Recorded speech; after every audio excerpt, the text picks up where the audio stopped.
Un point qui me tient à cœur, qui est lié à tout ce que je viens de dire, c'est le climat des affaires. J'ai dit que le Cameroun se situe à un certain niveau, le Cameroun a un potentiel, et tout le monde le dit. Après vous, là, quand je suis allé prendre le café, j'ai quand même fait un tour au bureau, et j'ai reçu l'ambassadeur des États-Unis. Et la discussion que nous avons eue a juste tourné autour de ça. Vous avez un potentiel, les gens veulent venir investir dans votre pays, mais voilà. Et il m'a dit que, vous savez qu'ils ont un nouveau président, il me l'a dit, il m'a donné la lettre, parce que le gouvernement des États-Unis, le nouveau président a déjà pris une décision, c'est que toute l'assistance qu'on accorde à tous les pays, on l'arrête d'abord pendant 90 jours. Le temps pour eux de voir si c'est aussi utile pour les Américains. Il m'a donné la lettre. J'étais avec, je crois, le CT1. Je vais informer la hiérarchie. Et ce qu'il voulait surtout dire, c'est que nous, on veut bien vous aider, mais on veut voir si ça nous profite aussi. Et pour que ça nous profite, il faut que nos entreprises travaillent normalement chez vous. Donc, climat des affaires. Et c'est ce climat des affaires qui fait que, je l'ai dit encore à monsieur le directeur général des impôts, qui peut faire en sorte que, même lorsque vos textes, parce que je lui ai pris un exemple tout à l'heure, il voulait que je signe, je lui ai dit pourquoi je n'ai pas signé, même lorsque vos textes disent ceci, voyez, on va avoir l'argent, on va avoir l'argent, on va avoir l'argent. Moi, en tant que ministre des Finances, je regarde plus loin. Je regarde plus loin. Parce qu'il y a de l'argent que je peux préférer ne pas encaisser aujourd'hui, mais parce que je sais que je vais encaisser beaucoup plus demain.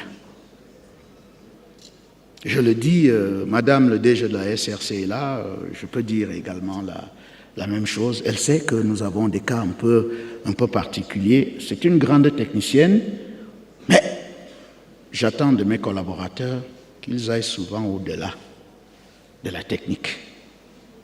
Qu'ils aillent un peu au-delà. Vous vous rappelez que je vous avais donné ce conseil-là pour les comptables, les percepteurs, les contrôleurs financiers. Je vous avais dit que pour moi, le bon contrôleur financier, le bon comptable, ce n'est pas seulement celui qui bloque. Je sais bien que vous êtes détenteur d'une réglementation qui s'applique à vous. C'est-à-dire qu'il y a des choses que vous ne pouvez pas faire. D'ailleurs, quand beaucoup d'ordonnateurs me saisissent, je leur dis, vous savez, même moi, et je crois que Madame le PR général qui est là, c'est que même moi, je ne peux pas lui demander de faire quelque chose qui est irrégulier. Elle va refuser, parce que les textes disent qu'elle est personnellement et pécuniairement responsable. Donc, je suis là pour protéger mes collaborateurs quand ils font bien leur travail. Mais, n'oubliez jamais que ces ordonnateurs-là sont soit nommés par le président de la République ou par le Premier ministre, soit des élus. Donc des gens qui estiment qu'ils ont une politique à mener. Et mon rôle n'est pas de les bloquer. Alors vous voyez, là, je chemine dans deux choses. C'est vraiment souvent difficile de faire la synthèse. Surtout quand un ordonnateur veut vous pousser à faire quelque chose. J'envoie toujours des enquêtes parce qu'on ne cesse de m'écrire, ah, celui-ci vraiment il faut l'enlever, il n'est pas bon, etc., etc., etc.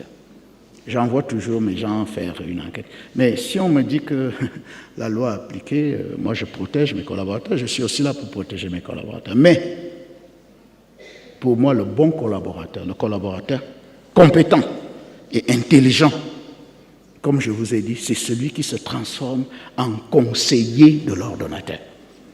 C'est-à-dire, oui, monsieur ou madame l'ordonnateur, vous voulez qu'on aille comme ça. Ah, moi je ne peux pas, parce que voilà les textes. Mais comme je sais que vous voulez qu'on arrive à Mvogada, ne passons pas par Mvogombi. Mes textes ne me le permettent pas.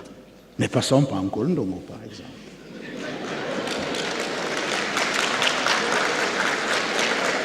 On finira par arriver.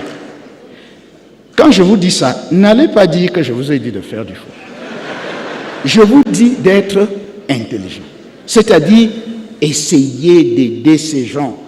Tous ne sont pas des mauvais, ces ordonnateurs-là. Ils ne sont pas tous mauvais. Certains, c'est tout simplement qu'ils ne comprennent pas. Et ils pensent qu'on peut faire vite, on peut faire ceci, on peut faire ceci. Moi, je vous juge dans cette capacité à comprendre cela et à leur expliquer. Voilà les quelques points que je pense, pour ne pas être long, voilà les quelques points que je pense devoir être maîtrisés par vous.